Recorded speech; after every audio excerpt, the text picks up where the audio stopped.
Hello everyone, কি অবস্থা সবার? আশা করি তোমরা সবাই ভালো আছো। তো বিগত ক্লাসে আমরা ভেক্টরের ইঞ্জিনিয়ারিং কোশ্চেন ব্যাংকের উপর একটা সলভ ক্লাস নিয়েছিলাম। তো আজকে দেখি বুঝতে পারতেছো যে আজকে একটা varsity question bank solve class চলতেছে।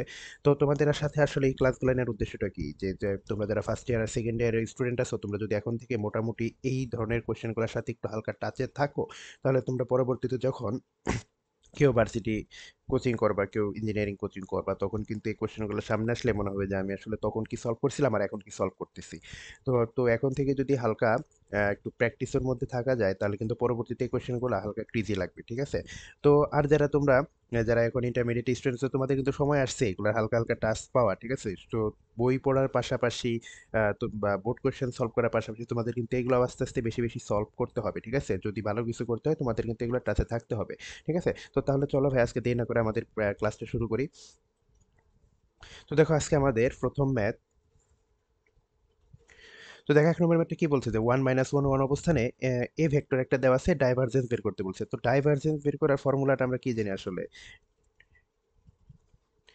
এটা, তো দেখো এখন এখান থেকে আমরা কি লিখতে পারি যে del by del x i plus del by del y j plus del by del z k, ঠিক আছে? আর এই যে ভেক্টরটা দেওয়া আছে সেই ভেক্টরটা লিখতে হবে। ভেক্টরটা কত দেওয়া আছে? 3xyz cube i plus 2xy square j minus x cube y square z k, ঠিক আছে? তো আলটিমেটলি এখন এই টোটাল এই পোর্শনটুকুকে তোমার কি করা লাগবে? ডিফারেন্সিয়েশন করা লাগবে। তো যদি এখন ডিফারেন্সিয়েশন করো, দেখো এক্স এর সাপেক্ষে যদি ডিফারেন্সিয়েশন করো, তাহলে এখানে কি থাকতেছে? 3yz কিউব,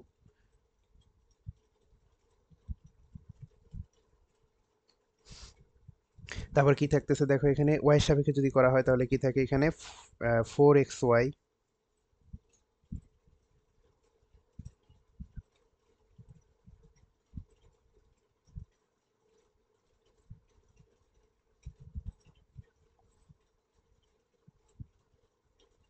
কলমটা ডিস্টার্ব দিতেছে, এটা কোনো কথা?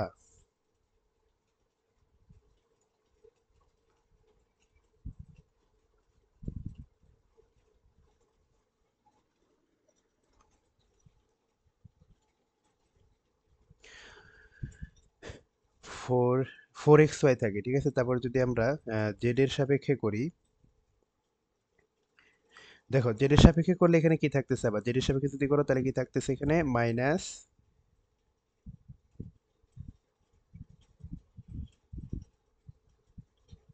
এরকম করতেছে কেন? এক্স কিউব ওয়াই স্কোয়ার, ঠিক আছে? দেখো এই জিনিসটা কিন্তু টোটালি এখানে আসলো। হ্যাঁ, তো আমরা যদি এখানে ডাইভারজেন্সটা বের করতে চাই, ডাইভারজেন্স বের করতে হলে দেখো ডেল ডট এ করলে del by del x i plus del by del y j plus del by del z k, ঠিক আছে? এরপর কি থাকছে? 3xy z cube i plus 2xy square j minus x cube y square z k, ঠিক আছে? এখানে যদি differentiate করা হয় তাহলে দেখো যদি এক্স এর সাপেক্ষে ডিফারেন্সিয়েট করো এখানে, তাহলে দেখো এখানে কি হচ্ছে? এক্স এর সাপেক্ষে যদি ডিফারেন্সিয়েট করো তাহলে থাকতেছে কি 3yz কিউব আবার del by del y z, এখানে কি করবা? ওয়াই হিসেবে কি ডিফারেন্সিয়েট করবে? যদি ওয়াই কে ডিফারেন্সিয়েট হবে তাহলে কি হবে? 4xy, হ্যাঁ, আবার এখানে মাইনাস মাইনাস জেড হিসেবে যদি করা হয় তাহলে কি হবে? এক্স কিউব ওয়াই স্কোয়ার, ঠিক আছে? তো আলটিমেটলি এখন আমাদের কি বলছে যে এই পজিশনে মান বের করতে বলছে, ঠিক আছে? ডেল ডট এ এট কত? 1 মাইনাস 1 আর হচ্ছে কি 1। তো আলটিমেটলি এখন যদি এখানে আমরা মানগুলা বসাই দিই, দেখো তো 3 ইন্টু ওয়াই, ওয়াই এর ভ্যালু কত? Minus 1 into Z cube, Z কত? 1 তার cube plus 4 into 1 into minus 1 minus এখানে এক্স কিউব, এক্স কত? 1, 1 এর কিউব আর ওয়াই স্কোয়ার মাইনাস 1 তার স্কোয়ার। তো আলটিমেটলি দেখো এই টোটাল পোর্শনটুকু যদি তুমি ক্যালকুলেশন করো, এখান থেকে তুমি কত পেয়ে যাচ্ছ? এখান থেকে তুমি পেয়ে যাচ্ছ -8, ঠিক আছে? এখান থেকে তুমি পেয়ে যাচ্ছ -8। তো খুবই সহজ কোয়েশ্চেন কিন্তু আসছিল, ঠিক আছে? এটা তুমি যদি প্র্যাকটিস থাকে, প্র্যাকটিস থাকলে কিন্তু এটা করতে তোমার আসলে 1 মিনিটও লাগার কথা না। হুম, প্র্যাকটিস থাকলে এই ম্যাথ করতে 1 মিনিটও তোমার লাগার কথা না। তাহলে চলো দেখি আমাদের পরবর্তীতে কি বলছে। দেখো পরবর্তীতে কি বলছে যে এখানে কি দেওয়া আছে দেখো, এ একটি ভেক্টর, হ্যাঁ, 2i plus 3j minus 5k, এবং বি দেওয়া আছে কত? mi plus 2j plus 10k, ঠিক আছে? এম এর মান কত হলে ভেক্টর দ্বয় পরস্পর উপর লম্ব হবে, ঠিক আছে? ভেক্টর দ্বয় পরস্পরের উপর লম্ব হবে, ভেক্টর দ্বয় পরস্পরের উপর লম্ব হবে, হ্যাঁ। তো দেখো এখানে কি বলছে? এ একটা ভেক্টর দেওয়া আছে 2i plus 3j minus 5k, ঠিক আছে, একটা ভেক্টর দেওয়া আছে। আর এই ভি ভেক্টর দেওয়া আছে কত, ভি ভেক্টর দেওয়া আছে mi plus 2j plus 10k, ঠিক আছে, এখানে দুইটা ভেক্টর আছে। এখন যদি দুইটা ভেক্টর পরস্পর উপর লম্ব হয়, লম্ব হওয়ার শর্ত কি, ডট গুণফল 0 হইতে হবে। A dot B is equal to কি হইতে হবে, A dot B is equal to 0 হইতে হবে, ঠিক আছে। ডট গুণফল কি হইতে হবে, ডট গুণফল আমাদের হইতে হবে 0। তাহলে দেখো এখন যদি আমরা ডট গুণফলটা করি তাহলে কি হবে, এখানে কি আসতেছে 2m plus 6 minus 50 is equal to কি 0, এটাই তো আসে নাকি।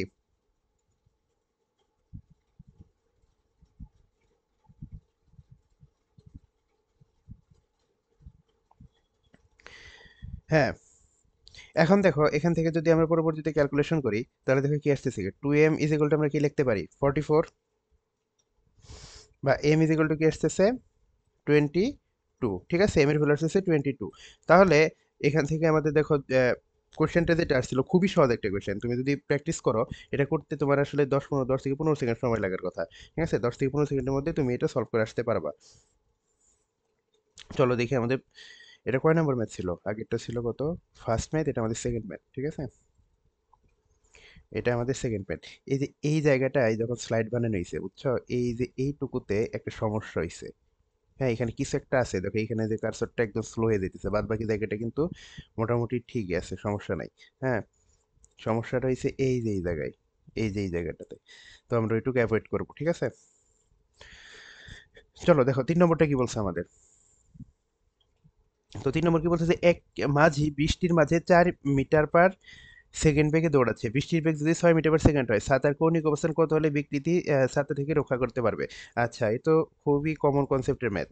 বিষয়টা হচ্ছে এরকম যে বৃষ্টি বৃষ্টি পড়তেছে এদিকে, বৃষ্টি কোথায় পড়তেছে, বৃষ্টি এদিকে পড়তেছে কত 6 মিটার পার সেকেন্ড, ঠিক আছে, বৃষ্টি পড়তেছে এদিকে 6 মিটার পার সেকেন্ড, আর এদিকে যাচ্ছে কি 4 মিটার পার সেকেন্ড বেগে, তাহলে আলটিমেটলি ছাতার কৌণিক অবস্থানটা তার এদিকেই হইতে হবে না, ছাতাটাকে এইভাবেই ধরতে হবে, তাহলে এটাকে আমরা ধরলাম থিটা, ঠিক আছে। তো আলটিমেটলি এখান থেকে আমরা কি লিখতে পারি যে tan theta is equal two 6/4, ঠিক আছে। তো এখান থেকে লেখা যায় কি theta is equal two ten inverse 6/4, ঠিক আছে, এটাই হচ্ছে আমাদের অ্যান্সার। তুমি এটাও যদি ক্যালকুলেটর ইউজ করতে দেয় তাহলে ক্যালকুলেটর ইউজ করে আসবা, যদি ক্যালকুলেটর ইউজ করতে না দেয় তাহলে এটুকুই করে আসবা, তাহলে ফুল মার্কস দিয়ে দিবে, ঠিক আছে। দেখো আমাদের এমসিকিউ পার্ট শুরু হয়ে গেছে। আসলে এখানে ভেক্টরের রিটেন অংশ খুবই কম ছিল, তো যে কটা রিটেন ছিল আমরা দেখানোর ট্রাই করছি। যেটুকু আছে তখন থেকে আমরা কি আর এমসিকিউ সলভ করবো, ঠিক আছে। তো দেখো এখানে কি বলছে যে কোনো ভেক্টর রাশির কাল শূন্য হলে ভেক্টরটি কেমন হবে, ঠিক আছে, ভেক্টর রাশি কাল শূন্য, ধরো কোনো একটা ভেক্টর যদি এ হয়, ঠিক আছে, তাহলে তার কাল কি হবে ডেল ক্রস এ, ঠিক আছে। এই ডেল ক্রস এ যদি শূন্য হয়ে যায়, ঠিক আছে, ডেল ক্রস এ যদি শূন্য হয়ে যায়, হ্যাঁ, তাহলে বিষয়টা কি হয়, অঘূর্ণনশীল হয়, অঘূর্ণনশীল হয়। শূন্য মানে কি অঘূর্ণনশীল, ঠিক আছে, শূন্য মানে হচ্ছে সে অঘূর্ণনশীল, ঘুরবে না এবং সংরক্ষণশীল। তাহলে দেখো এখানে অপশন কোনটা, অপশন সি, এটাই হচ্ছে অ্যান্সার, ঠিক আছে। চলো আমাদের পরের এমসিকিউ দেখি। তো দেখো এখানে কি বলছে যে রেজা তার বাড়ি থেকে বের হয়ে প্রথমে উত্তর দিকে 15 কিলোমিটার গেছে, ঠিক আছে, রেজা তার বাড়ি থেকে বের হয়ে প্রথমে উত্তর দিকে 15 কিলোমিটার গেছে। আমরা এটা একটু আঁকাই, উত্তর দিকে সে গেল কি 15 কিলোমিটার, ঠিক আছে, উত্তর দিকে গেল সে 15 কিলোমিটার, হ্যাঁ। এরপর পশ্চিম দিকে, পশ্চিম কোন দিকে, এই দিকে, এরপর সে পশ্চিম দিকে গেছে, ঠিক আছে, তার স্টার্টিং পয়েন্ট কিন্তু এখানে ধরলাম, ঠিক আছে, এটি স্টার্টিং পয়েন্ট,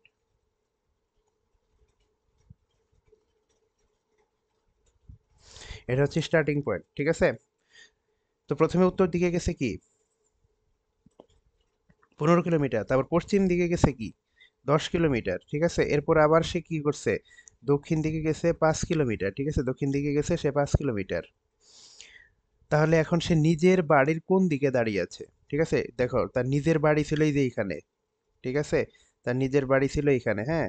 তো এইখান থেকে ফার্স্টে এই দিক গেল, তারপরে এই দিক গেল, তারপরে আবার এখানে আসলো 5 কিলোমিটার, কিন্তু এখান থেকে তার ডিস্টেন্স কত 15 কিলোমিটার ছিল, তার মানে কি এখানে আরো তার 10 আছেই, তার মানে আমরা কি লিখতে পারি যে এখানে বাড়ির কোন দিকে সে আছে, বাড়ির উত্তর দিকে সে অবস্থান করতেছে, ঠিক আছে, এখানে এখনো সে বাড়ির উত্তর দিকে অবস্থান করতেছে।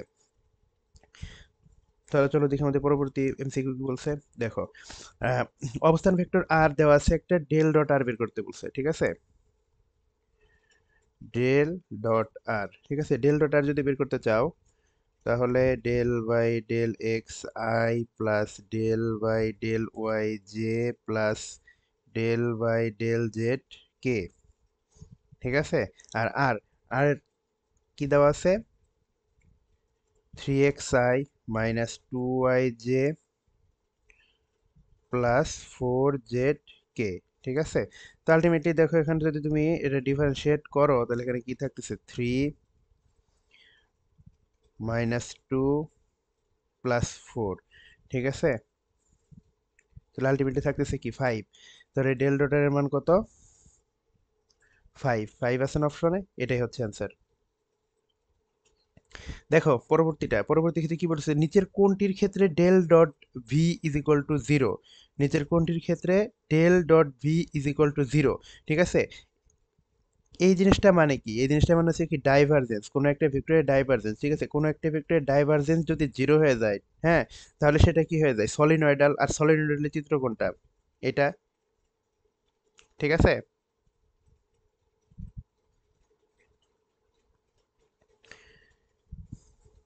দেখো কি বলছে যে এ ও বি দুইটি ভেক্টর রাশি হলে কোনটি সঠিক। ঠিক আছে, কোনটি সঠিক, অবশ্যই এটা সঠিক, বি নম্বরটা।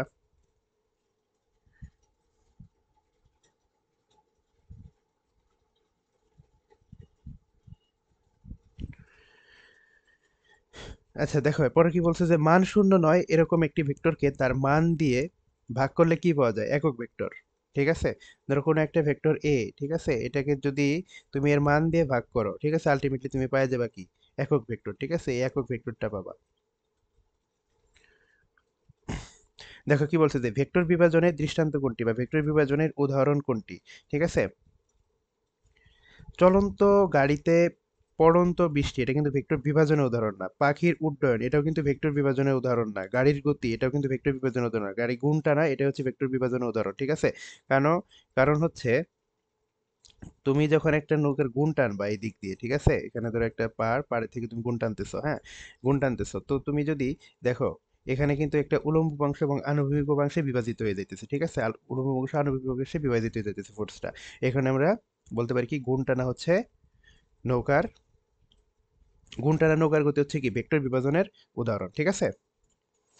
দেখি আমাদের পরবর্তী কিন্তু এখানে কি বলছে যে 10 নিউটন মানের একটি বল এক্স অক্ষ বরাবর ক্রিয়া করলে ওয়াই অক্ষ বরাবরের রূপাংশ কত হবে।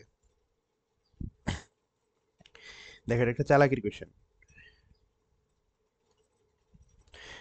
10 নিউটন,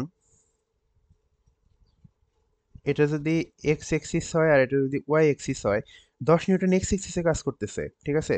এখন ওয়াই এক্সিসে এটা কিভাবে যাবে, কারণ এটা তো যাওয়ার কোনো উপায় নেই। ঠিক আছে, এটা তো যাওয়ার কোনো উপায় নেই। যদি এইরকম একটা কোণে কাজ করতো তাহলে কিন্তু এটার উলম্ব অংশ এবং আণবিক অংশে ভাগ করতে পারতাম। ঠিক আছে। এখন এই কনসেপ্টের যদি তুমি একটা ব্যাখ্যা দিতে চাও তাহলে দেখো এক্স এক্সিস বরাবর যদি এটা কাজ করে তাহলে কি হবে, 10 cos 0 ডিগ্রি। 10 cos 0 ডিগ্রি কত, 10। আর ওয়াই এক্সিস বরাবর এটা তো এক্স এক্সিসে, এখন ওয়াই এক্সিস যদি তুমি এটা দেখাইতে চাও তাহলে এখানে কি করতে হবে, 10 sin 0 ডিগ্রি। sin 0 ডিগ্রি মান কত, 0। তো আলটিমেটলি কি ওয়াই এক্সিস বরাবর রূপাংশ কত হবে, 0 নিউটন। ঠিক আছে। দেখো পরে কি বলছে যে উত্তর ও পূর্ব দিকের মধ্যে বায়ু প্রবাহিত হচ্ছে। উত্তর ও পূর্ব দিকের মধ্যে বায়ু প্রবাহিত হচ্ছে।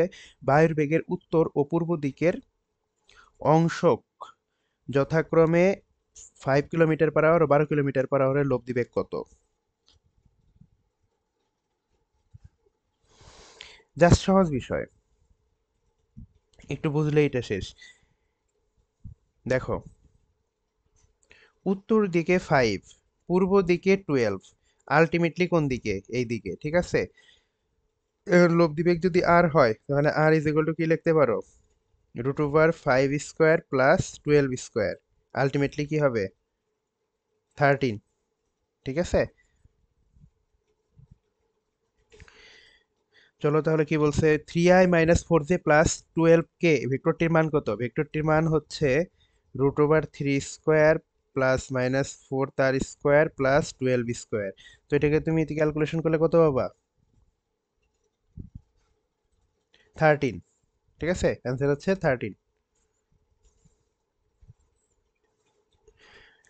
দেখো এরপরে কি বলছে যে এ একটা ভেক্টর দিয়ে আছে, বি একটা ভেক্টর দিয়ে আছে, দুইটি ভেক্টরের 2a - b কত। তো আমার 2a - b এটা বের করতে বলছে। ঠিক আছে। আচ্ছা এটাকে যদি 2 দিয়ে গুণ করে তাহলে কি হবে, 2i plus 4j plus 2k। Minus B, B যদি করা হয় তাহলে কি হবে, 3i plus J plus 4k। ঠিক আছে, তো আলটিমেটলি এখন এটাকে যদি তুমি ক্যালকুলেশন করো, ক্যালকুলেশন করলে এখান থেকে আমাদের কি আসতেছে, minus I plus 3j minus 2k। এখন এটার যদি তুমি মান বের করো,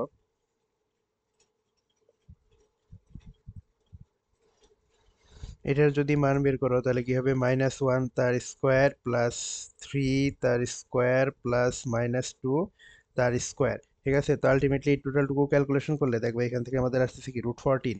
ঠিক আছে, এখান থেকে আসতেছে হচ্ছে √14। এখন √14 অপশন আছে, এই যে এটা, তাহলে এটাই হচ্ছে আমাদের অ্যান্সার। ঠিক আছে, তো চলো পরবর্তী দেখি কি বলছে, যে দুইটি বলের লব্ধির মান 40 নিউটন। দুইটি বলের লব্ধির মান 40 নিউটন, বল দুইটির মধ্যে ছোটটির মান 30 এবং এটি লব্ধি বলের লম্ব বরাবর ক্রিয়া করে। ঠিক আছে, বড় বলটির মান কত বের করো।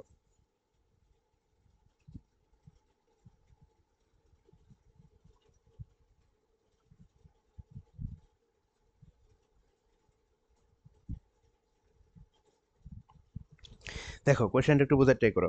বলছে কি যে দুইটি বলের লব্ধির মান 40 নিউটন। ঠিক আছে, দুইটি বলের লব্ধির মান দিছে 40 নিউটন। এখন বল দুইটির মধ্যে ছোট বলটির মান হচ্ছে কি 30 নিউটন। ঠিক আছে, ছোট বলটির মান হচ্ছে 30 নিউটন। হ্যাঁ, এখন এটি এবং এটি লব্ধি বলের লম্ব বরাবর ক্রিয়া করে। ঠিক আছে, বড় বলটির মান কত।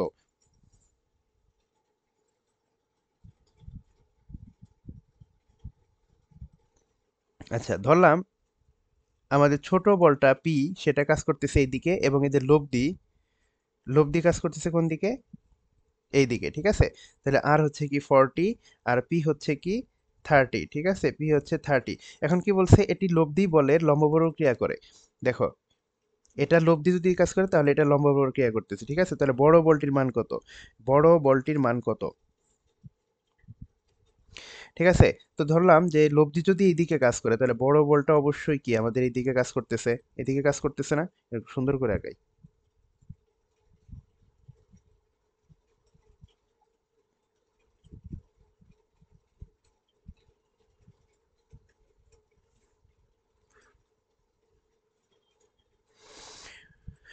বড় বলটা এদিকে কাজ করতেছে, তো বড় বলটাকে আমরা ধরলাম কি কিউ। ঠিক আছে, তো কিউ যদি এদিকে কাজ করে তাহলে আলটিমেটলি আমাদের কি পি এইদিকেই কাজ করতেছে, এদিকে আর কাজ করতেছে, আর এদিকে কিউ কাজ করতেছে। তো আলটিমেটলি এখন যদি এখানে আমরা ফর্মুলা ইউজ করি পিথাগোরাসের, তাহলে আমরা কি লিখতে পারি, যে কিউ ইজ ইকুয়াল টু √ওভার P square plus R square. ঠিক আছে, কিউ ইজ ইকুয়াল টু কি লেখা যায়, √ওভার P square plus R square. তাহলে আলটিমেটলি কি লেখা যায়, যে 40 স্কোয়ার প্লাস 30 স্কোয়ার। ঠিক আছে, তো আলটিমেটলি আমাদের কি এর ভ্যালুটা কত আসতেছে, 50 নিউটন। ঠিক আছে, 50 নিউটন। আলটিমেটলি আসতেছে কি 50 নিউটন। তাহলে অপশনে 50 নিউটন আছে, তাহলে এটাই হচ্ছে অ্যান্সার।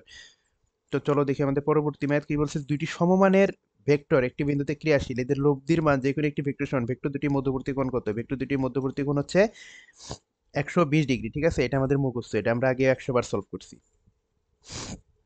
দেখো কি বলছে, যে একটি বস্তুকে 50 নিউটন বল দ্বারা পশ্চিম দিকে এবং 20 নিউটন বল দ্বারা উত্তর দিকে টানা হচ্ছে, লব্ধি বলের মান কত। এই দিকে যাচ্ছে, এই দিকে যাচ্ছে। ঠিক আছে, তাহলে লব্ধি এই দিকে যাচ্ছে। হ্যাঁ, তো আলটিমেটলি কি হবে এখানে, লব্ধি আর ইজ ইকুয়াল টু √ওভার 50 স্কোয়ার প্লাস 20 স্কোয়ার। তো এটাকে যদি ক্যালকুলেশন করা হয় এখান থেকে কি আসে, 53.85 নিউটন। 53.85 নিউটন। ঠিক আছে, 53.85 নিউটন, 53.85 নিউটন আছে। এই যে এটাই হচ্ছে অ্যান্সার। তো চলো দেখি পরবর্তী। দেখো কি বলছে, যদি এ প্লাস বি এটা আর এ মাইনাস বি হয়, তাহলে এ ও বি ভেক্টরের মধ্যবর্তী কোণ কত হবে।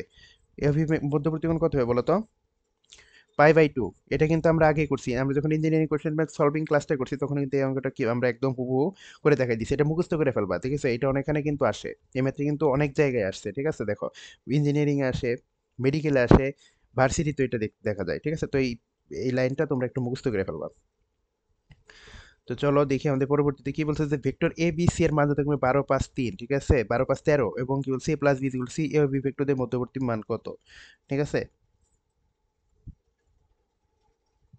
দেখো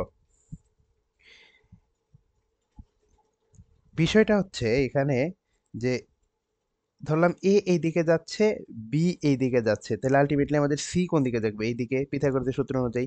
এখন এটা যদি ধরো হয় 12 আর এটা যদি 5 হয়, আর এটা তাহলে কি হবে? আলটিমেটলি 13ই হবে না? কারণ রুট ওভার 12 স্কোয়ার প্লাস 5 স্কোয়ারে কি হবে এখানে? 13। তো এখন দেখা যাচ্ছে যে যদি এরকম কন্ডিশন হয় তাহলে আলটিমেটলি এদের মধ্যবর্তী কোণটা হয় 90 ডিগ্রি। তাহলে এখানে পাই বাই 2 আছে। তাহলে দেখো এ ও বি, এটা তো এ, এটা কিন্তু আমাদের এ, আর এটা কিন্তু আমাদের বি, ঠিক আছে? তাহলে এ বির মধ্যবর্তী কোণ কত? পাই বাই 2, ঠিক আছে? এ বির মধ্যবর্তী কোণ হচ্ছে পাই বাই 2 এবং এটাই হচ্ছে অ্যান্সার। তো চলো পরবর্তীতে কি বলছে যে দুইটি বল যার একটি 10 নিউটন বিশিষ্ট এবং বলদ্বয় 120 ডিগ্রি কোণে ক্রিয়া করলে লব্ধির মান উল্লেখিত বলটির সমান হয়। অপর বলটির মান কত সেটা বের করতে বলছে, ঠিক আছে? দুইটি বল যার একটি 10 নিউটন বিশিষ্ট এবং বলদ্বয় 120 ডিগ্রি কোণে ক্রিয়া করলে লব্ধির মান উল্লেখিত বলটির সমান হয়, ঠিক আছে? অপর বলটির মান কত সেটা বের করতে বলছে। আচ্ছা, তো দেখো আলফা ইজ ইকুয়াল টু কত? 120 ডিগ্রি, ঠিক আছে? আলফা ইজ ইকুয়াল টু এখানে 120 ডিগ্রি। হ্যাঁ, এখন আমরা একটা ফর্মুলা জানি না যে R square is equal to p square plus Q square plus 2p q cos alpha, এটা আমরা জানি। তো আলটিমেটলি এখানে কি বলছে দেখো, দুইটি বল যার একটি 10 নিউটন বিশিষ্ট এবং বল 120 ডিগ্রি কোণে ক্রিয়া করলে লব্ধির মান উল্লেখিত বলটির সমান হয়, ঠিক আছে? উল্লেখিত বলটির সমান হয়।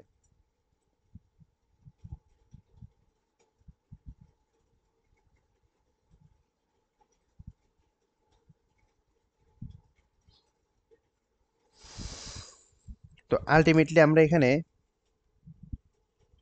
P square is equal to p square plus 10 square plus 2 × p × 10 × cos 120 degree, এটা লিখতে পারি, ঠিক আছে? তো দেখো আলটিমেটলি এখান থেকে যদি আমরা ক্যালকুলেশন করি, এইটা এইটা কাটাকাটি চলে যায়। আলটিমেটলি এখানে কি থাকে?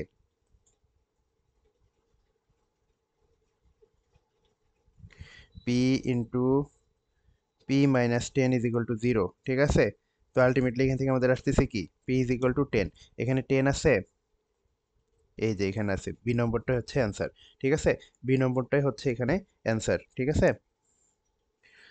তো চলো দেখি পরবর্তী ম্যাথটা। তো এখানে কি বলছে দেখো, কোনো স্থানে বাতাস 30 কিলোমিটার/আওয়ার বেগে পশ্চিম দিকের সাথে 45 ডিগ্রি কোণে দক্ষিণ দিকে বইতেছে, ঠিক আছে? বাতাসের বেগের পূর্বমুখী উপাংশের মান বের করো।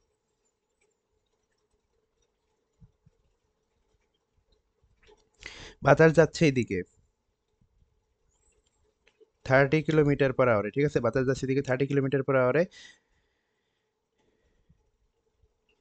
ও সরি, কোন স্থানে বাতাস 30 কিলোমিটার/বেগে পশ্চিম দিকের সাথে 45 ডিগ্রি কোণে দক্ষিণ দিকে বইতেছে, ঠিক আছে? এই দিকে যাচ্ছে।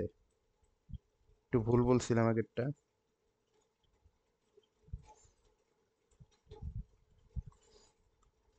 এই দিকে যাইতেছে, ঠিক আছে? এই দিকে যাইতেছে। তাহলে বাতাসের বেগের পূর্বমুখী উপাংশের মান বের করো। দেখো আলটিমেটলি এটা কি? উত্তর, এটা কি দক্ষিণ, এটা হচ্ছে পূর্ব, আর এটা হচ্ছে কি পশ্চিম, ঠিক আছে? পূর্বমুখী উপাংশের মান বের করতে বলছে। পূর্বমুখী উপাংশের মান। হ্যাঁ, তাইলে পূর্বমুখী তো এইদিকে, তাহলে এখান থেকে এই পর্যন্ত তারই কত? 180 ডিগ্রি। তাহলে এখান থেকে তুমি যদি পূর্বমুখী উপাংশের মানটা বের করতে চাও তাহলে আলটিমেটলি কি করতে হবে দেখো তো, 30 cos 180 ডিগ্রি প্লাস 45 ডিগ্রি, এটাই তো হবে, তাই না? তো দেখো, এখন যদি তুমি টোটাল এটুকে ক্যালকুলেশন করো, এখান থেকে তুমি কত পেয়ে যাচ্ছ? 21.21 ঠিক আছে? 21.21 কিলোমিটার পার আওয়ার, এটাই হচ্ছে আমাদের অ্যান্সার, ঠিক আছে? এখানে দেওয়া ছিল 21.21, এটাই হচ্ছে অ্যান্সার। তো চলো দেখি পরবর্তীতে কি বলছে যে ভেক্টর পি ও কিউ পরস্পর লম্ব হলে ভেক্টর দুইটি ক্ষেত্রে কোনটি প্রযোজ্য হবে?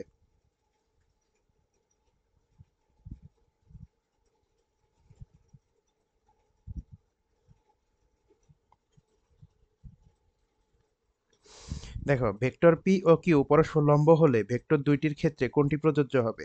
দেখো এখানে ভেক্টর পি ও কিউ যদি পরস্পর লম্ব হয় তাহলে তাদের মধ্যবর্তী কোণ কি? 90 ডিগ্রি। তাহলে তাদের মধ্যবর্তী কোণ কি? 90 ডিগ্রি, তাই তো? তাদের মধ্যবর্তী কোণ কিন্তু 90 ডিগ্রি, ঠিক আছে? তাদের মধ্যবর্তী কোণ কিন্তু 90 ডিগ্রি। তো এখন আমরা যদি এই পি প্লাস কিউ এর মানটা বের করতে চাই, যে পি প্লাস কিউ, ঠিক আছে, তো আলটিমেটলি কিন্তু এখান থেকে কি লিখতে পারবো, P square plus Q square plus two P Q cos alpha, এটা আমরা লিখতে পারবো। আবার যদি ধরো পি মাইনাস কিউ করতে চাই, তাও কিন্তু আলটিমেটলি এই কাহিনীটাই হবে, P square plus Q square minus two P Q cos alpha, এটা আমরা লিখতে পারবো। আচ্ছা, তো দেখো আলটিমেটলি এই যে আলফা যদি এখন 90 ডিগ্রি দুইটাতে বসাও, কস 90 ডিগ্রি মান কিন্তু জিরো, তাহলে কিন্তু আলটিমেটলি আমাদের এখানে থাকে কি, p square plus Q square, আর এখানে থাকে কি, p square plus Q square, ঠিক আছে, এটা কিন্তু থাকে। তাহলে এখান থেকে আমরা কিন্তু দেখাইতে পারি যে P plus Q is equal to P minus Q, ঠিক আছে। তাহলে দেখো অপশন এটা আছে না, এই যে, তাহলে এটাই হচ্ছে আমাদের অ্যান্সার। তো চলো আমাদের দেখি পরবর্তী ম্যাথটা দেখি। দেখো এখানে কি বলছে, যে এর মান কত হলে আসলে এই দুইটা ভেক্টর পরস্পরের উপর লম্ব হবে, পরস্পরের উপর লম্ব হওয়ার শর্ত কি, two A plus two is equal to zero, ঠিক আছে। তো আলটিমেটলি এখান থেকে আমাদের এর ভ্যালু কত আসতেছে, -1, এর ভ্যালু কত আসতেছে, -1, তাহলে -1 আসছে সি, এটাই হচ্ছে আমাদের অ্যান্সার। খুবই সহজ কোশ্চেন, খুব তাড়াতাড়ি সলভ করা যায়। দেখো কি বলছে, যদি 2i plus 3j plus k এবং -4i -6j ল্যামডা কে দুইটি ভেক্টর পরস্পর সমান্তরাল হয়, তাহলে ল্যামডার মান কত, ঠিক আছে, ল্যামডার মান কত। তাহলে দেখো দুইটি ভেক্টর পরস্পর সমান্তরাল হওয়ার ফর্মুলা কি, a x by v x, a y by v y, a z by v z হইতে হবে, ঠিক আছে। তো আলটিমেটলি আমরা এখান থেকে দেখো এই করে বসাই, এখানে এই ভেক্টরে কি কি আছে, 2 ডিভাইডেড বাই -4, এখানে কি থাকতেছে 3 ডিভাইডেড বাই -6, আর এখানে কি থাকতেছে 1 ডিভাইডেড বাই মাইনাস ল্যামডা, ঠিক আছে। তো আলটিমেটলি এখান থেকে যদি তুমি নাও, তাহলে ল্যামডা ইজ ইকুয়াল টু কত আসতেছে 2, ঠিক আছে, ল্যামডা ইজ ইকুয়াল টু আসতেছে কত, 2, তাহলে 2 আছে অ্যান্সারে, এটাই হচ্ছে উত্তর, ঠিক আছে। তাহলে চলো দেখি পরবর্তী কি বলছে, যে এ এবং বি ভেক্টর দ্বয় কখন A dot B is equal to minus A B হবে, ঠিক আছে। দেখো এখানে A dot B is equal to minus A B দিছে, হ্যাঁ, মাইনাস মানে কি অবশ্যই বিপরীতমুখী। তাহলে দেখো এখানে কি কি বলছে, যে ভেক্টরদের সমান্তরাল একই দিকে ভেক্টরদের পরস্পর লম্ব, এটা তো হবে না, এবং ডিতে বলছে কোনোটিই নয়, ঠিক আছে। তো তাহলে আহ, কোনটা অ্যান্সার হইতে পারে, এটা বি। তাহলে কি বলছে, যে এ ও বি ভেক্টর দিয়ে কখন A dot B is equal to minus A B হবে, যে ভেক্টরদের সমান্তরাল হবে কিন্তু বিপরীতমুখী হবে, ঠিক আছে। সেই মুহূর্তে A dot B is equal to কি হবে, মাইনাস এ বি। চলো দেখো পি একটা ভেক্টর দেওয়া আছে, কিউ একটা ভেক্টর দেওয়া আছে, স্কেলার গুণ বের করতে বলছে। স্কেলার গুণ মানে কি, পি ডট কিউ, ঠিক আছে, পি ডট কিউ। তো এখানে যদি পি ডট কিউ বের করো, তাহলে এখানে কি আছে, 4 2 8, সরি,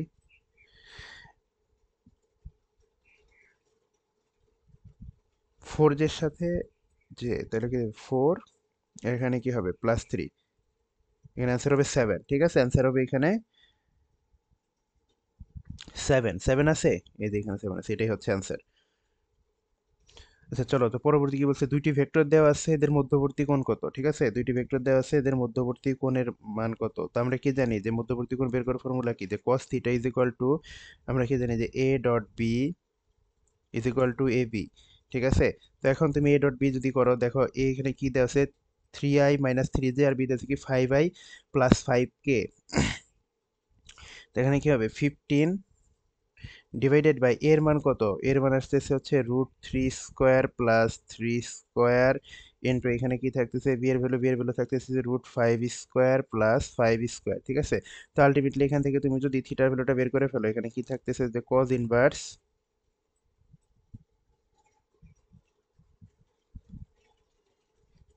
15 ডিভাইডেড বাই 3√2 ইন্টু 5√2, ঠিক আছে। তো আলটিমেটলি এখন তুমি যদি এটাকে হিসাব করো, তাহলে এখান থেকে আমাদের থাকতেছে কি, কজ ইনভার্স হাফ, ঠিক আছে, এখান থেকে আমার থাকতেছে হচ্ছে কজ ইনভার্স হাফ। তো আলটিমেটলি কজ ইনভার্স হাফের ভ্যালু কত, 60 ডিগ্রি, ঠিক আছে, 60 ডিগ্রি। তো এখানে 60 ডিগ্রি আছে না, এটাই হচ্ছে আমাদের অ্যান্সার, এই 60 ডিগ্রি হচ্ছে অ্যান্সার। ঠিক আছে, তো চলো দেখি পরবর্তী কি বলছে, যে এ ও বি ভেক্টর দেয় পরস্পর লম্ব হলে নিচের কোনটি সত্য হবে। এই যে সি নম্বরটা, ঠিক আছে, এই যে সি নম্বর, এটা আমরা সলভ করছি। ঠিক আছে, এটা আমরা আগে কোশ্চেনেও সলভ করছি। তো দেখো কি বলছে, দুইটি সমান্তরাল ভেক্টর এ বি হলে এম এর ভ্যালু কত। তো এখানে কি আছে দেখো, 3 divided by 12 is equal to -2 divided by m is equal to 4 divided by 16। ঠিক আছে, 4 ডিভাইডেড বাই 16 এটাই তো হবে। তাহলে এখান থেকে আমরা কি লিখতে পারি, যে 3m ইজ ইকুয়াল টু -24।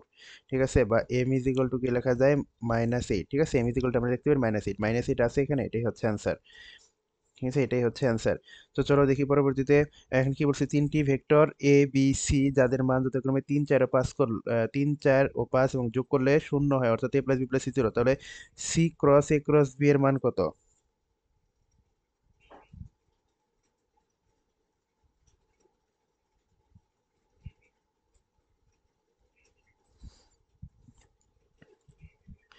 দেখো এটা একটা কনসেপচুয়াল কোয়েশ্চেন, ঠিক আছে। তো দেখো এখানে সি ক্রস এ ক্রস বি, এটাকে দেখি, যে সি ভেক্টর ক্রস আবার এ তার সাথে ক্রস বি। ঠিক আছে, এটা, তো এটা যদি তুমি কি লেখা যায়, C cross A B sign 90 degree into এটা, এটা আমরা লিখতে পারি, এটা আমরা লিখতে পারি কিনা। আচ্ছা, তো এখন যদি এটার সাথে আবার তুমি ক্রস গুণন করো, তাহলে এখানে কি হয়ে যাবে, যে A B C sine 90 degree into এটা, এটা হয়ে যাবে। তো আলটিমেটলি এখানে কি আসতেছে, এ বি সি। তো এ বি সি এর ভ্যালু যদি তুমি গুণ করে দাও তাহলে মোটামুটি শেষ। তাহলে এ বি সির কত দেওয়া আছে, 4 × 3 × 5। ঠিক আছে, তাহলে এখানে আসতেছে কত, 60, এখানে 60 আছে না, 60 হচ্ছে অ্যান্সার।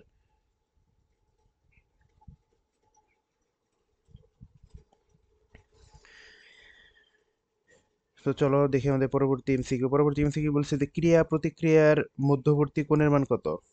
180 ডিগ্রি। ঠিক আছে, ক্রিয়া প্রতিক্রিয়ার মধ্যবর্তী কোণের মান হচ্ছে 180 ডিগ্রি।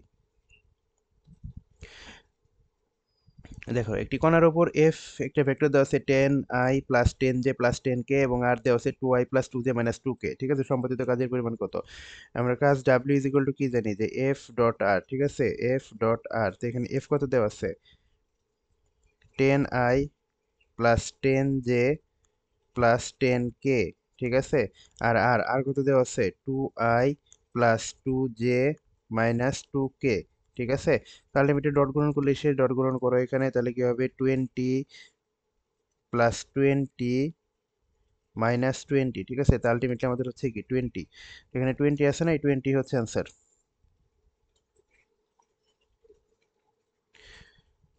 আচ্ছা, এফ ডট আর আমরা এখানেই করব। ঠিক আছে, দেখো 8 আছে, 6 আছে, 6টা 48। ঠিক আছে, 6টা 48, আর এখানে যে নাই, এখানে কে নাই, তো আলটিমেটলি কি হবে, 6টা 48, এটাই হচ্ছে অ্যান্সার।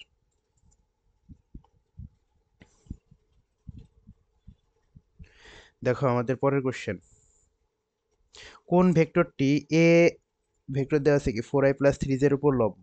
ঠিক আছে, 4i + 3j এর উপর লম্ব, 4i + 3j এর উপর লম্ব কোন ভেক্টরটা হবে, 7k।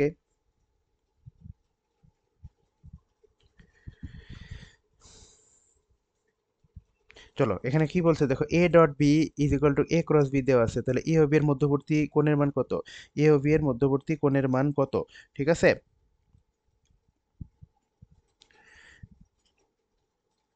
দেখো এখন এটাকে যদি আমরা একটু হিসাব করি, দেখো এ ডট বি মানে কি, A B cos theta, R A cross B মানে কি, এ ভি সাইন থিটা। ঠিক আছে, তো আলটিমেটলি দেখি এখান থেকে কি আসতেছে, tan theta is equal two 1। Tan কত ডিগ্রি মান, 145 ডিগ্রি, বা এখানে কি লেখা যায়, পাই/4। ঠিক আছে, তো আলটিমেটলি দেখেন পাই/4 আছে না, এটাই হচ্ছে অ্যান্সার আমাদের। তো চলো পরবর্তী, এ দেখো A dot B is equal to 0 হলে কোনটি সঠিক, এ ও বি পরস্পর সমান লম্ব। ঠিক আছে, এ ও বি পরস্পর লম্ব। দেখো পরবর্তী ম্যাচ, যদি এ ইজ ইকুয়াল টু -বি হয়, তাহলে এ ক্রস বি এর মান কত।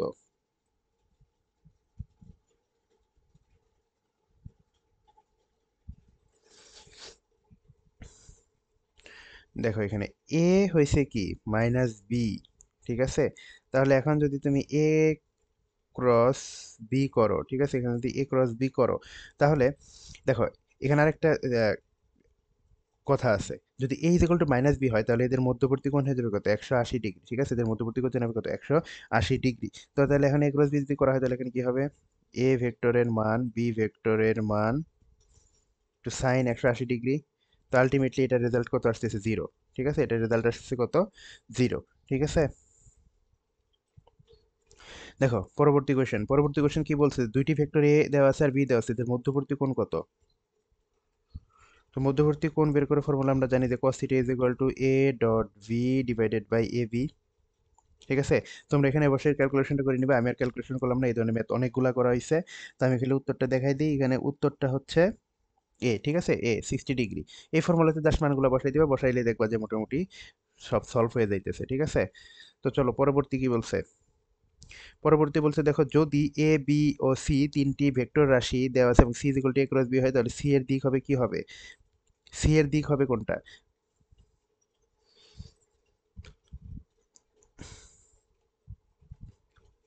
দেখো এইখানে জিনিসটা কেমনে আছে, এই যে এইভাবে, এটা যদি এ হয় আর এটা যদি বি হয় তাহলে সি আছে এখানে, ঠিক আছে, এখানে আছে হলো কি আমার সি। তো এইটা একটা প্লেনে ধরো এক্সিস্ট করতেছে, এই জিনিসটা, হ্যাঁ, এই জিনিসটা ধরলাম একটা প্লেনে এক্সিস্ট করতেছে। তাহলে এই এ ও বি তো প্লেনের সাথে আছে, হ্যাঁ, কিন্তু তাহলে সিটা কি আছে, অবশ্যই তাদের কি পারপেন্ডিকুলার বা লম্ব বরাবর, এটার সাথে লম্বতে আছে এটার সাথে লম্বতে আছে, তাই না, এটাই তো আছে। তাহলে আমরা এখানে দেখো অ্যান্সারটা কি লিখতে পারি, অ্যান্সার হতে পারে সি, ঠিক আছে। যদি এ বি ও সি তিনটি ভেক্টর রাশি এবং C is equal to A cross B হয় তাহলে সি এর দিক হবে এ ও বি উভয়ের উপর লম্ব বরাবর, ঠিক আছে, উভয়ের লম্ব বরাবর। চলো দেখি পরেরটা। এখন একক ভেক্টরের ক্ষেত্রে কোন মানটি সঠিক, একক ভেক্টরের ক্ষেত্রে কোন মানটি সঠিক, ঠিক আছে, এটা তোমরাই বলে দেবে। দেখো আই ক্রস জে কখনো 1 হয় না, আই ক্রস জে কখনো 0 হয় না, আই জে কে এটা হইতে পারে, আই জে কে -1 এটা হয় না, কেমনে এটা দেখো। এখানে এখানে লিখলাম কি আই, এখানে লিখলাম জে, আর এখানে লিখলাম কি আমরা কে, ঠিক আছে, আমরা এখানে আই জে কে লিখলাম। এখন এই ক্রস গুণনের ক্ষেত্রে আই জে গুণ করলে হবে পরেরটা, ঠিক আছে, জে কে গুণ করলে হয়তো কোনটা আই, এরকম ভাবে রোটেশনালি করবে, ঠিক আছে।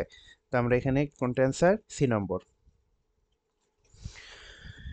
দেখো J dot 2y - 3j plus কে এটার মান কত, এটা একটা ফাচুকি ম্যাথ, ঠিক আছে। দেখো এখানে জে দেওয়া আছে এখানে জে আছে, কি হবে -3, এটা -3 হবে এটার অ্যান্সার, ঠিক আছে। চলো দেখি পরবর্তীতে কোনটা দেওয়া আছে। দেখো সামান্তরিকের দুইটা সন্নিহিত বাহু দেওয়া আছে, হ্যাঁ, সামান্তরিক দুটো সন্নিহিত বাহুতে ক্ষেত্রফল বের করতে বলছে। তো সামান্তরিকের ক্ষেত্রফল বের করার ফর্মুলা কি, পি ক্রস কিউ। তো পি ক্রস কিউ তুমি করো, আই জে কে, ঠিক আছে, পি কত দেওয়া আছে 4 - 4 1 2 -2 -1, ঠিক আছে। তো আলটিমেটলি পি ক্রস কিউ করলে এখান থেকে আমাদের কোন ভেক্টরটা আসতেছে, যাই হোক একটা ভেক্টর আসবে, ভেক্টর আসার পর এটা যদি একবারে মান বের করতে চাও, আমি মানটা একবারে লেখাই দিই, এটা তোমরা একটু বের করে নিবা হতো, সেটা হচ্ছে 8.5 একক, ঠিক আছে, 8.5 একক, 8.5 একক আছে। আচ্ছা দেখো কি বলছে, যে বল প্রয়োগের সর্বোচ্চ কাজ হবে কখন, বল সরণের সাথে একই দিকে যখন কাজ করবে, ঠিক আছে। ধরো একটা বস্তু এখানে আছে, হ্যাঁ, তুমি এদিকে নিতে যাচ্ছ, তুমি ফোর্স এদিকে দিলা, তাহলে আলটিমেটলি কি বেশি কাজ হবে, তাহলে এটাই হচ্ছে অ্যান্সার, ঠিক আছে। একই কোশ্চেন আরেকটা রিপিট হয়েছে। চলো দেখো কি বলছে, একটি সামান্তরিকের দুইটি কর্ণ দেওয়া আছে, সামান্তরিকের ক্ষেত্রফল কত, সামান্তরিকের দুটি কর্ণ দুই থেকে, তাহলে এই ক্ষেত্রফলের ফর্মুলা কি, ক্ষেত্রফলের ফর্মুলা হচ্ছে হাফ ইন্টু এ ক্রস বি, ঠিক আছে। তাহলে সামান্তরিকের ফর্মুলা হচ্ছে কি হাফ ইন্টু এ ক্রস বি, যদি কর্ণ দিয়ে থাকে সেই ক্ষেত্রে যদি তুমি এরিয়া বের করতে চাও, তাহলে আলটিমেটলি দেখো এখান থেকে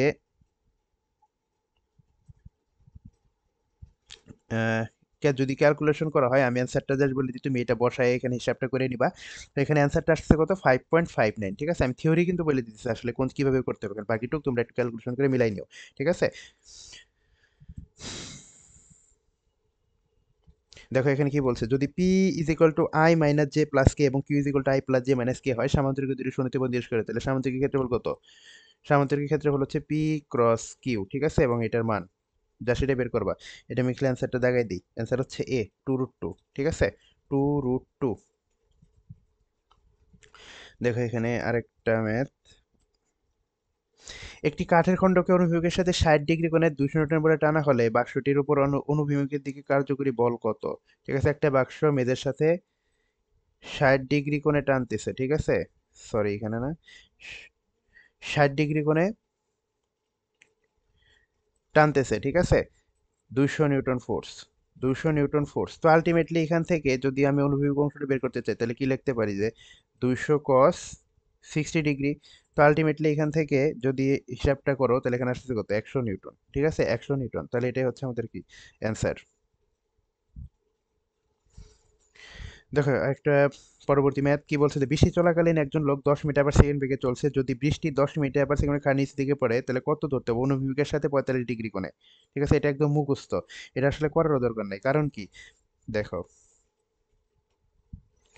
লোক এদিকে যাচ্ছে 10 মিটার পার সেকেন্ড বেগে, ঠিক আছে, বৃষ্টিও পড়তেছে 10 মিটার পার সেকেন্ড বেগে, তাহলে এইখানেও কি 10, তাহলে ultimately tan theta is equal to কি হয়ে যায়, এখান থেকে tan theta is equal two হয়ে যায় কত, 1, আর ট্যান কত ডিগ্রি মান 1, ট্যান 45 ডিগ্রি মান 1, ঠিক আছে, তাহলে অনুভূমিকের সাথে 45 ডিগ্রি কোণে, এটাই হচ্ছে অ্যান্সার।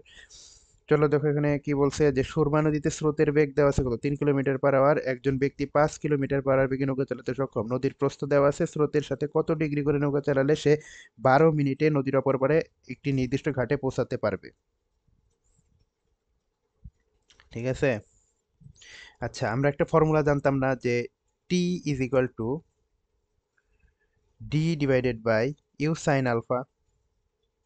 এখানে ইউটা কিন্তু নৌকার বেগ ভাইয়া, ঠিক আছে, এখানে ইউটা কিন্তু নৌকার বেগ, হ্যাঁ, আমরা কিন্তু ফর্মুলা জানি যে t is equal to d divided by u sine alpha. তো এখান থেকে আমাদের কি বলছে যে কত ডিগ্রি কোণে, তাহলে আমাদের সাইন আলফা মানটা লাগবে, তাহলে sine alpha is equal to কি লেখা যায়, ডি ডিভাইডেড বাই ইউটি, এটাই তো লেখা যায়। তো আলটিমেটলি দেখো এখানে তুমি মানগুলো বসাও, ডি কত দেওয়া আছে 0.5 কিলোমিটার, ইউ কত দেওয়া আছে, নৌকা নৌকা নৌকা 5, টি টি কত বলছে 12 মিনিটে, ঠিক আছে, 12 মিনিট আওয়ারে নিয়ে যেতে হবে, তাহলে 12 ডিভাইডেড বাই 60। তো আলটিমেটলি দেখো এখানে আমাদের ক্যালকুলেশন গুলো থাকতেছে কত, হাফ, তাহলে সাইন আলফার মান হয়ে যাচ্ছে হাফ, তাহলে এখান থেকে আমাদের আলফা ইজ ইকুয়াল টু কত হয়ে যাচ্ছে 30 ডিগ্রি। তাহলে এটাই হচ্ছে কি অ্যান্সার। দেখো 30 ডিগ্রি এখানে দেওয়া আছে, তাহলে 30 ডিগ্রি হচ্ছে কি অ্যান্সার, ঠিক আছে। তো চলো পরবর্তী ম্যাথটা দেখি। একটি খরস্রোতা নদী সবচেয়ে কম সময় পার হতে একটি নৌকায় কোন দিকে যাওয়া উচিত, ঠিক আছে, কোন দিকে যাওয়া উচিত তোমরাই বলো।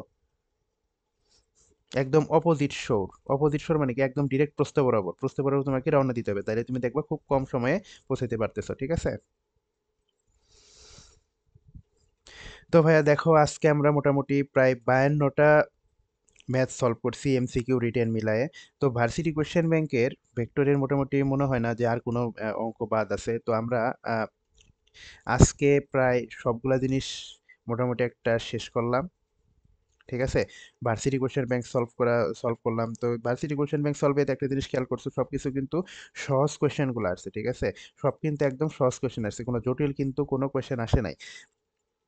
তুমি দেখবা যে ইঞ্জিনিয়ারিং কোশ্চেন ব্যাংক ক্লাসটা যখন নিছিলাম তখন কিন্তু দেখা গেছে যে কিছু কিছু এক্সেপশনাল জিনিস বা কনসেপচুয়াল জিনিস সেটাও আসছে, কিন্তু তারপরেও কিন্তু বলা যায় যে ইঞ্জিনিয়ারিং কোশ্চেন ব্যাংকে কিন্তু সবচেয়ে বেশি হার্ড জিনিসগুলো আসে নাই, ঠিক আছে। সবচেয়ে বেশি যে হার্ড বা কিছু টাফের জিনিস আছে যেগুলোর দিকে মনে করছে স্টুডেন্টরা বেশি ডাইভার্ট থেকে যায় না, এটা আমাকে শিখতে হবে, সহজ সহজ জিনিস ফালাই থেকে মনে করো যে ওই কঠিন জিনিসের দিকে, কঠিন জিনিসগুলোর দিকে যায়।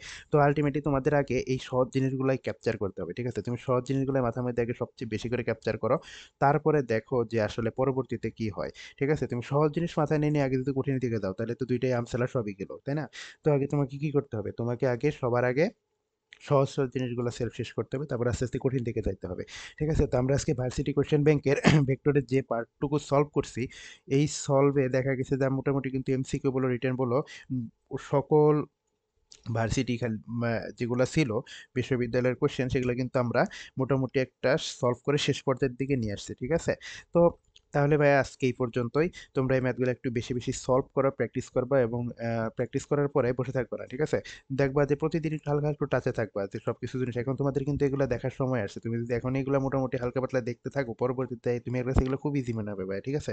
তুমি যত বেশি প্র্যাকটিস করবা তত বেশি তুমি দেখবা যে বেশি শাইন করতে পারতেছো, ঠিক আছে ভাই। তাহলে ভাই আজকে এই পর্যন্তই, ধন্যবাদ সবাইকে।